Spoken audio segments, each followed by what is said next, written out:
Hello, friends!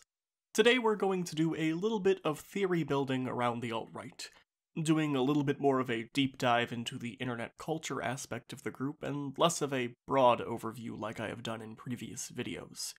I've been floating a lot of alt-right centered video ideas around lately for reasons I'll discuss later, and in the process of researching I've begun noticing an interesting phenomenon which I don't see when researching or navigating other political spaces. Really coming from a lot of the research I did on the Women of the Alt-Right video, what I began noticing across alt-right communities was what can only succinctly be described as an ideology of aesthetic. Now, since I'm a big nobody, I don't feel too pressured to come up with a cool name for this. I'll leave that job to whoever inevitably takes this concept and does it much better than me in the future. So today, let's talk about what we'll call the aesthetic phenomena of the alt-right. So, that was a cool intro, and I'll pat myself on the back a little bit there, but what is it? Well, simply stated, the aesthetic phenomena is the constant and sustained imposing of political imagery onto spaces or medias that we would typically consider apolitical. Maybe even more simply, it's the very confusing mixing between a group's political and private existences. Now, if you know what internet alt-right communities look like at all, you might be beginning to understand what I'm getting at. There is a very clearly defined and deeply rooted aesthetic in these communities. The Donald subreddit from Reddit is a pretty good example of this. Flush with memes, symbols, political dialogues, and coded language, the internet spaces of the alt-right blur the boundaries of formal and informal space-making, oftentimes making their political identity seem inseparable from more benign aspects of day-to-day living. Pepe the Frog images, OK hand signs, and most glaringly red hats or MAGA imagery are so omnipresent as to almost cause sensory overload to someone unaccustomed to seeing them.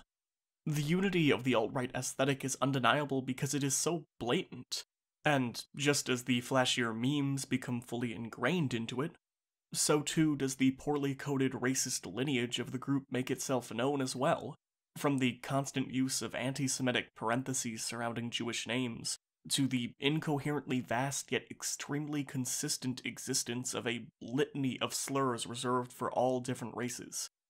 These spaces are basically an amplified internet version of how all conservative political cartoons look so weirdly similar. Basically, memes, politics, and all the lives being lived in between are fucking everywhere in these spaces, but even more importantly, they are virtually indistinguishable. Now, your initial reaction to this realization might be similar to mine or others I've spoken to about the concept, and that is pure skepticism that the existence of political memes is in any way significant, or even an outlier in political internet communities. But the reality is, that isn't the full realization of what the aesthetic phenomena is saying, and the extent to which alt-right symbols and images are superimposed on or produced in media catering to them most likely runs far deeper than you are initially realizing.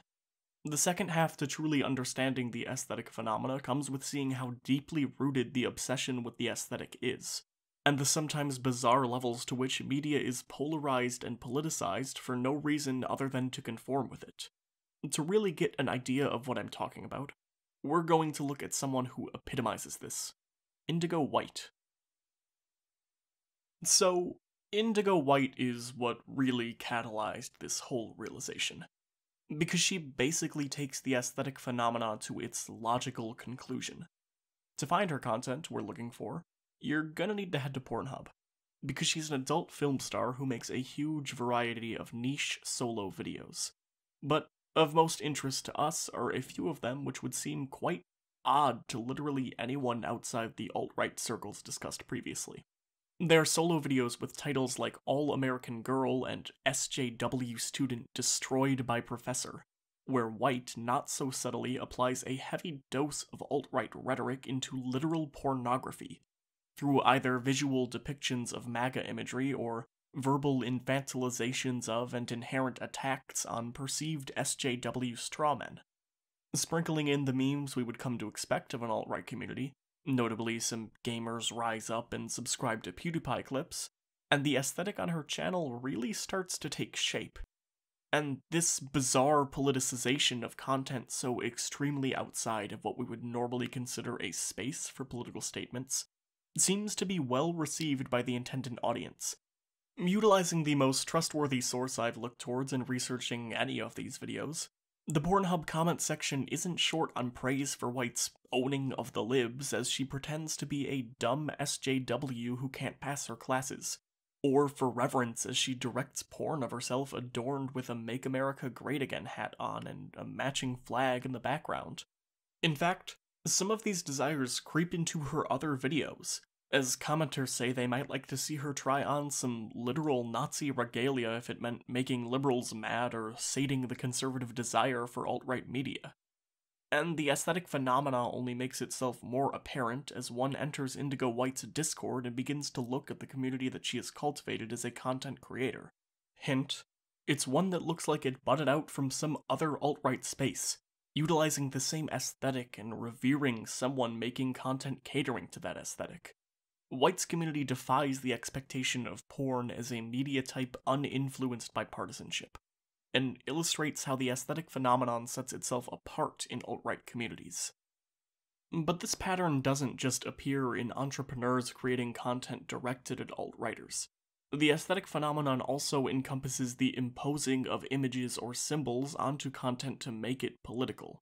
While the creation of content to cater to this crowd might be the most bizarre outcome of late-stage capitalism imaginable, there is also a countless number of examples of in-group members going weirdly out of their way to alter content to make it subscribe to their political belief system, even if that content previously made no value judgments about politics. While the example of someone taking hours to create Pepe memes might be a convenient and easy thing to point to for this, I'm going to reject it because political memes of all shapes and ideologies already exist, and largely we shouldn't consider any of them existing on their own strange or weird. But for just one example of something in this vein that is strange, consider this Reddit post to an Imgur gallery of over 300 images. All of them contains an anime girl, or a group of anime girls with a MAGA hat photoshopped onto them. No, literally it's that simple. It is, at its most basic level, the forced politicization of apolitical material. It serves the aesthetic phenomena because it shows how deeply entrenched the need for aesthetic clarity in ideological belief needs to be for alt-righters to feel comfortable. And the deeper you go into niche internet spaces, the more of this kind of stuff you begin to see. For example, one could point to the various Nazi personas floated around, or even the Nazi My Little Pony original character championed in numerous artistic renditions from what I can only assume are the exactly 3 Nazi bronies living somewhere in the world. And while some of these things can be brushed aside as legitimate expressions of belief, as deplorable as that belief may be, in total these almost forced aspects of alt-right aesthetic continue to show how deeply attached to visuals members of these communities are. They show not only the extreme lengths to which ideology is imposed on a political material, but also how strongly a representation of that ideology is correlated with actual conviction. So maybe the more complex, final understanding of the aesthetic phenomena is this. The alt-right, similar to conservatism at large, is a viscerally image-driven culture. The internet communities they harbor have cultivated an easily identified aesthetic, and that appearance is often imposed onto apolitical media to give it the veneer of ideological conformity, even if it otherwise would not have made any political impressions whatsoever. The lengths gone to in preserving this oftentimes superficial political representation, or in seeking out content which delivers otherwise benign media in a harshly partisan manner, plays off of many of the logical extremes of previous conservative trends. The aesthetic phenomena is the culmination of a lot of factors. Maybe one of the biggest ones being the oftentimes ephemeral culture war rhetoric utilized by the right. The aesthetic is important because it demonstrates a broader adoption of highly specific alt-right culture, and is somehow construed as being indicative of winning a culture war that doesn't exist. In many ways, the aesthetic phenomenon also shows that devotion to the aesthetic in these image-driven cultures is to alt-righters indicative of sufficient belief in the ideology. The cohesion of their aesthetic, which makes politics inseparable from other aspects of life, is somehow in itself a demonstration that the beliefs being championed are legitimately strong internal convictions. The aesthetic becomes privileged to the same level as, or even above, the actual contents of their political discourse. But a proper deconstruction of the phenomenon wouldn't be complete without at least pondering some of the reasons why this might be appearing in the alt-right. There's a real possibility that this is a coincidental confluence of different socio-political factors, and that the aesthetic phenomenon isn't actually in and of itself capable of explaining alt-right media tendencies. At the very least, there are likely supplemental explanations for this phenomenon that should be considered. I'm going to go through a few of the potential arguments diffusing the volatility of the aesthetic phenomenon, and argue why I don't think they're sufficient. First explanation. The aesthetic phenomenon is the result of new, apolitical actors struggling to find their voice in new political internet communities. Now, if we accept that right-wing populism, the everyman political style supplanting traditional conservatism in America and across Europe, has potential as a gateway to the alt-right, and that populism in and of itself typically works to animate traditionally non-political actors, we can start to see this argument taking place. Members of the internet community who have just now become politically engaged might not have the tools to communicate in what we consider to be the standard way for political dialogues. The aesthetic phenomenon may just be that certain individuals are using the only means they have to communicate newfound political beliefs in an enthusiastic way, through memes and idol-worshipping of specific right-wing figureheads. However, this explanation fails to then explain why individuals who were already political have been sucked into this meme-driven culture, or why these apolitical actors haven't seemed to graduate into serious political discourse themselves. Instead, the memes have very much just gone into these conversations with them. Second potential explanation for the aesthetic phenomenon. Much of the bizarre material alt-right culture being produced is actually just the work of a few smart entrepreneurs trying to play to an audience for a quick buck. Now, this explanation certainly holds true for a few aspects of the phenomenon. By all accounts, I don't think Indigo White is a member of the alt-right. From what anyone should be able to tell, she's just a person trying to make money by playing to an admittedly easily pleased base. She's the internet equivalent of a company plastering the American flag onto unrelated products, and selling them at a middle American Walmart for some easy bootlicker money. However, the existence of the audience she courts is undeniable, and this explanation explains only the proliferation of content without the underlying reasons for why it is being demanded in the first place. If Indigo White made alt-right porn and nobody bought it, we would call it a failed business attempt. But for it to actively be sought out, that's what makes it interesting to us. And a final potential explanation for all of this? In typical racist fashion, there is a perceived need to hide extremist views behind coded language and huddle into tightly knit in-groups. Bonus points on this one, it also plays into the victim narrative that is often perpetuated in alt-right circles. Now, I could go on to trace the history of neo-Nazi codes, and try to link them to many of the ones that we see in modern alt-right circles, but I'm gonna skip that part. Because the largest issue with this explanation is that right now is kind of the most fashionable time to be a Nazi since America was fighting them, and the coded language we see in alt-right communities is really not all that well hidden. The aesthetic of the alt-right isn't about trying to obfuscate their feelings about immigrants or other outgroups. It's about blurring the lines between personal and political, between memes and discourse, between cultural artifacts that do and do not represent their ideologies. So, likely the real answer to the question of what the heck explains the aesthetic phenomenon contains a mixture of all three of those explanations. But even that mixture isn't enough.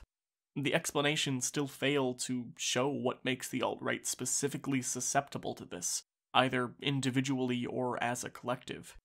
Because the reality is, no other political ideology really has this. At least not to this extent.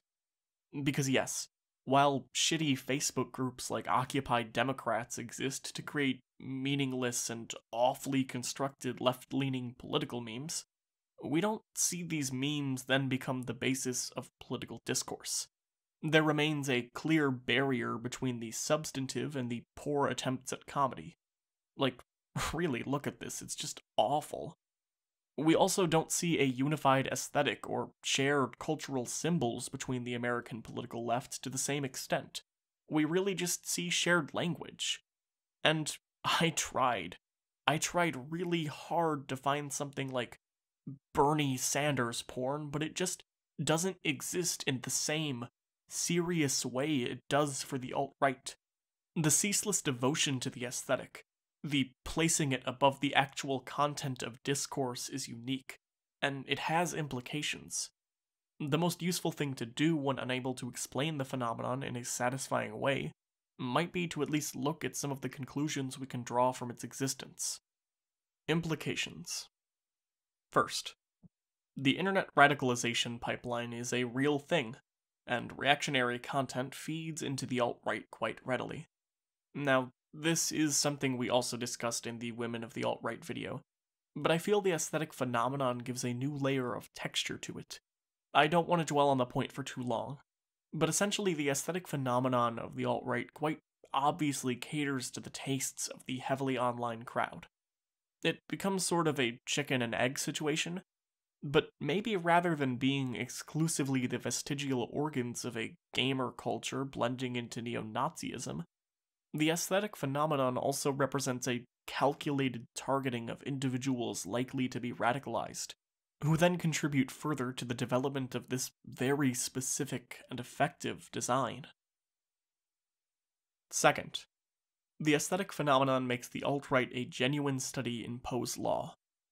Now, for those unaware, Poe's law is an internet-ism that states that without clarifying your intent, it is impossible to parody an extreme view without potentially being mistaken for an actual believer of what is being parodied. And in the alt-right, where the aesthetic itself becomes evidence for belief in the ideology, this is even more extremely true. It is impossible to effectively parody the absurd culture of the alt-right without risking that parody then being adopted into the culture itself, because intentions and discourse are secondary to the images themselves. The group has even Poe's-lawed itself, as it took the OK hand symbol from a trolling attempt to trigger liberals, back to a legitimate indicator of alt-right identity all on its own. When things as abstract as milk emojis or as blatant as Kekistan flags are used pridefully as symbols of alt-right culture, the takeaway should be that no parody can exist that would somehow be absurd enough not to be adopted by the group being slighted. The imagery of the alt-right can't be borrowed or used against them, because the aesthetic phenomenon marries the ideology to the imagery, and the aesthetic itself is compact and presupposes that the message contained within is reconcilable with alt-right tendencies. It makes Indigo White's porn seem as ideologically pure as a repurposed Ben Garrison cartoon meant to poke fun at the absurdity of the alt-right, because the aesthetic dictates conviction. Finally, the aesthetic phenomenon allows the alt-right to hide behind the plausible deniability of just being edgy memes. Now, if you've made it this far into the video, you probably saw this takeaway coming. Plausible deniability itself is a pretty recurring theme in conversations about or with members of the alt-right. The aesthetic phenomenon works to shield every stated belief from the consequence of that statement, because outside of very small alt-right circles, the beliefs they share never take the form of self-contained political dialogue. The ideology needs to be unpacked from the imagery, and a common defense will be to attack that unpacking as reading too deeply into what is just memes or jokes, even if that symbolism is quite obvious to members of the alt-right in-groups or people tuned into their coded language. By marrying memes and symbols with the ideological belief itself, there is an intense obfuscation of what can actually be attacked as concretely neo-Nazi concepts. The abstraction of belief in the alt-right works to cast doubt on the idea of what can even be considered alt-right. It sounds patently absurd that milk emojis or Pepe the Frog memes can somehow have ideological significance, but the reality is that they do. Now, this video is coming in a little bit late because I essentially set aside something else I was working on to expedite this project instead. I put a lot of work into this because an event happened that synthesized my conclusions and reassured me that this theoretical work wasn't digging too deep into a concept which didn't exist. That event was the New Zealand shooting. Everyone watching this video is likely aware of the event and has probably read a great deal about it too. But I'm going to provide a link to an article in the description which I'll consider recommended reading in the context of understanding it alongside this video. The shooting was the logical extreme of the phenomenon I've described. The events, the manifesto, the images coming out of it bleed the aesthetic that characterizes the alt-right. And the media confusion in its aftermath is the ultimate display of plausible deniability at work. The manifesto left by the gunmen is a shitpost laden with red herrings meant to discredit a link to the alt-right. It also contains languages and memes that make it a parody of itself. It invokes the ideology of the alt-right through its aesthetic, as much as it does through its discourse. The New Zealand shooting was the creation of a radical internet ideology. It was a display of taking the aesthetic to its furthest extent, as the perpetrator posted to 4chan about the planned attack in a manner indistinguishable from other posts conservatives would be quick to write off as just jokes. And after the livestream began, and the reality of the situation presented itself, the 4chan community dropped the veneer of deniability and cheered.